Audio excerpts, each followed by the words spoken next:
We see it all in black and white and painted all so reasonably. I sit and wonder what we seem to know, how we're sure it all works out. You'll make the sauce, I'll make the dough. Yeah, this goes out there.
Hi, I'm Tony, this is SV Tapatya, and we're building a cruising sailboat, basically speaking a 32-foot liveaboard cruising sailboat.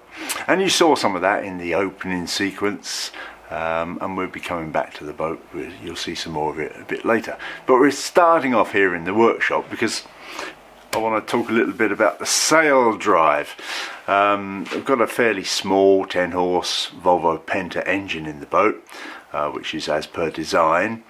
Well, the horsepower is as per design. And it's equipped with a Saildrive, also as per design. Now, many years ago I worked for a yacht charter company, and we had a fleet of sailboats, and they all had Volvo Penta Saildrives. And they were very reliable. One or two issues with the gear shift, needs a bit of adjustment from time to time, but generally speaking very reliable. We change the anodes on them every now and again and no issues. So I know they're good, but what I've come to learn is that over time, and this one for example is from around the turn of the 2000s, early 2000s, over time they do have a bit of corrosion can occur if things aren't maintained optimally, shall we say. Now you remember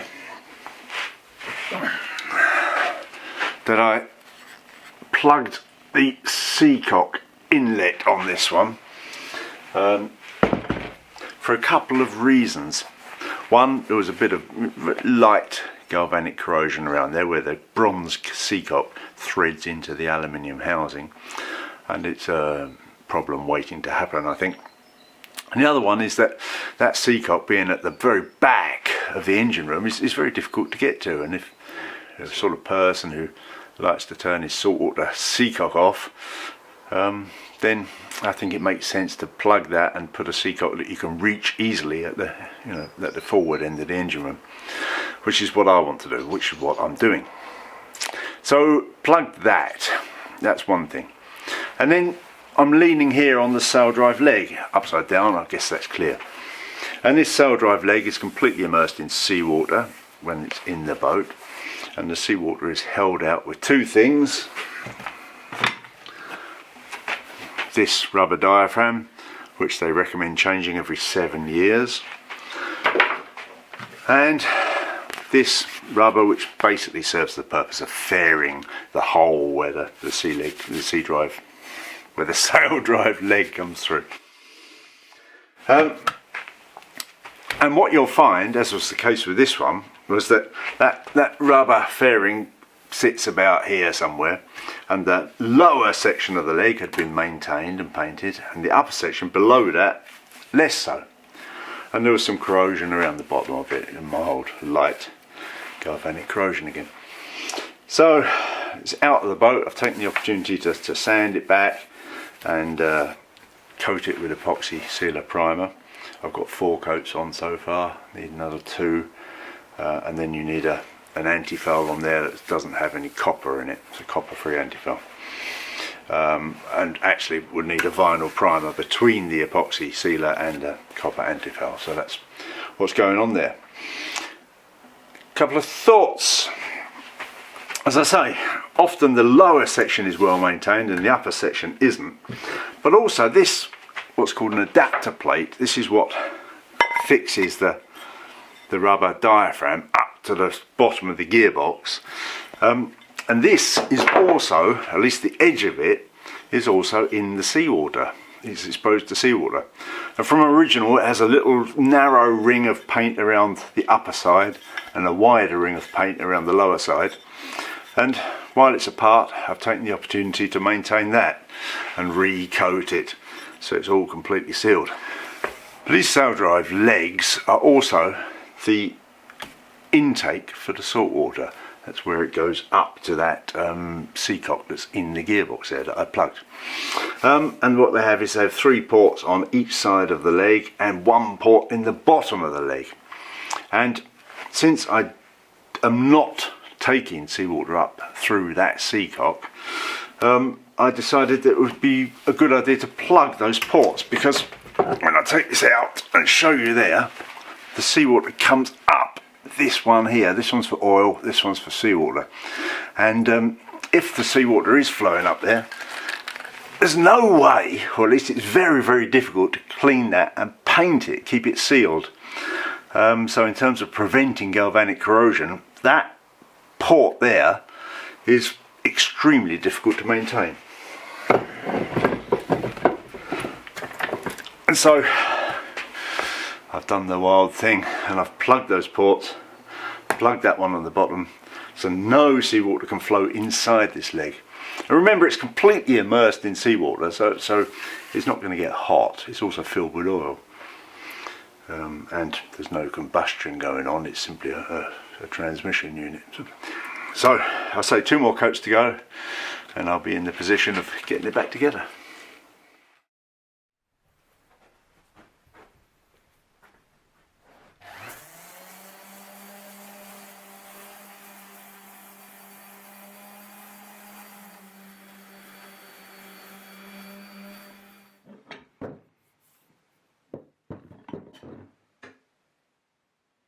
That's fine, the bottom one looks good. These need just a touch more.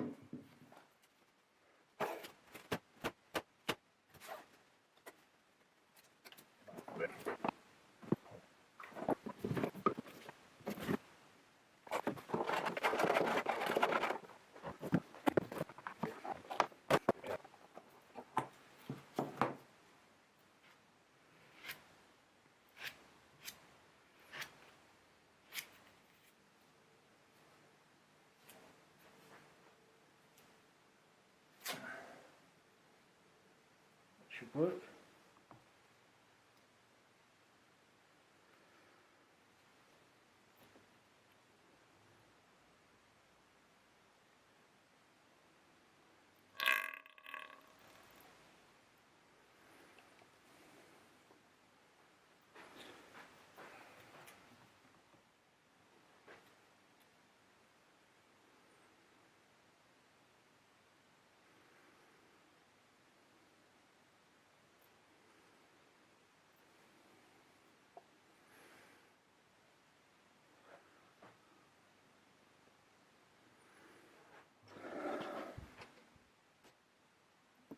You see anything down there? I doubt it.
Well, the other thing that went on this week is a bit of progress with the hull.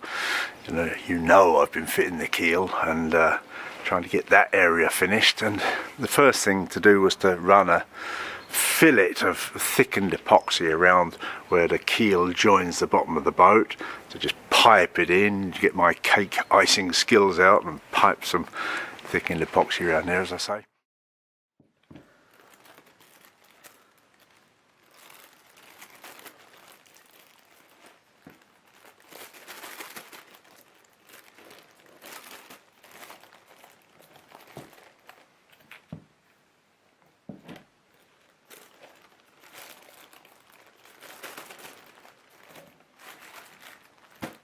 Which is the corner I cut off, so that from there I hope.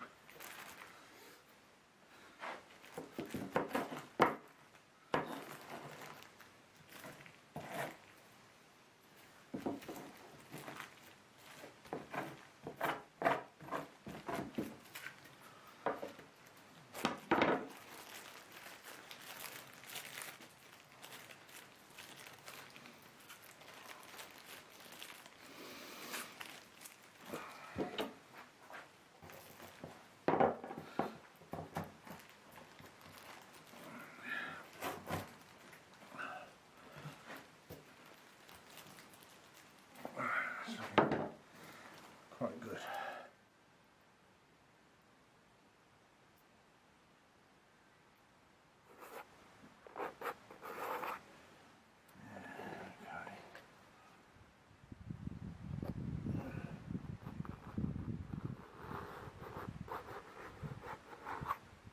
Good.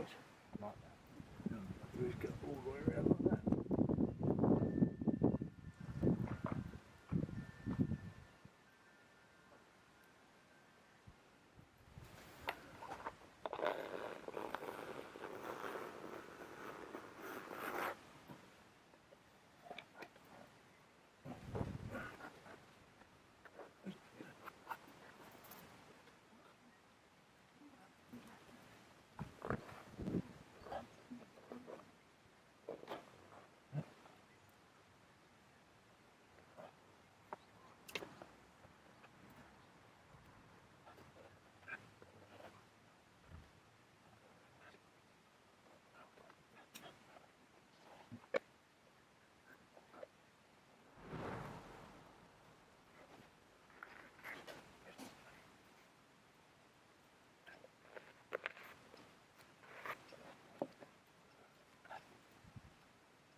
Once that had set off, I then come round with strips of 15cm wide glass tape, cut them to 1 metre length. I wetted them out in the shed this time, a different approach. Wetted them out in the shed, brought them out here and got them on, worked away all the way around that. Wait for that to set off, sand it.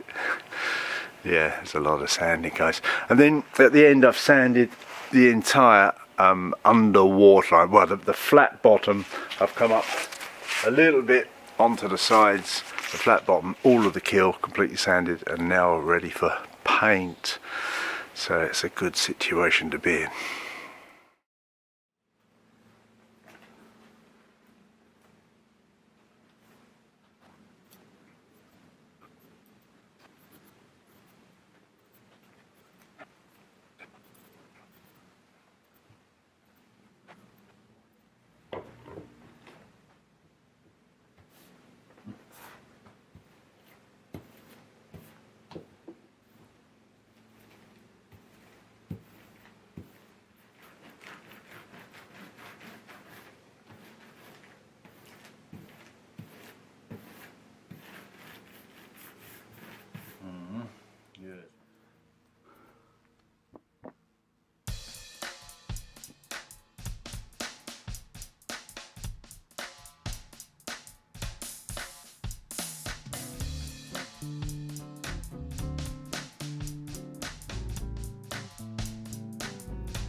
And finally, a bit of excitement, because Kerry and I, well, you'll see.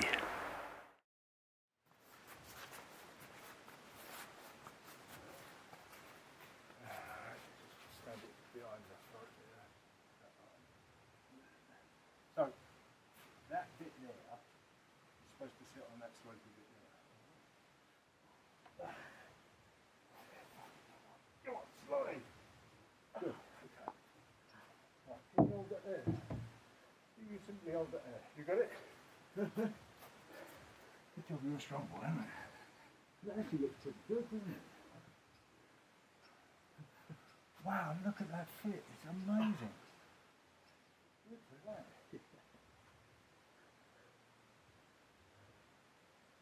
Brilliant. Okay. Just drop that in there.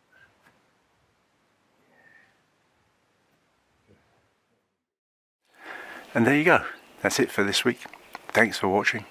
A massive thank you from me to our supporters on Patreon and via PayPal. And their support, of course, means that you know, I don't have any sponsorship from companies.